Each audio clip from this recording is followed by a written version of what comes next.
Specialist aluminium company Alimex uses these 9-ton blocks to make extra durable industrial components. Since June, the German company has had to pay 10% in import duties in the US, but Alimex is actually making more money.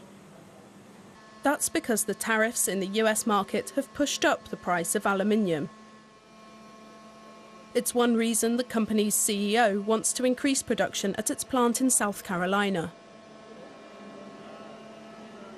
The more added value you create on site, the less you have to import.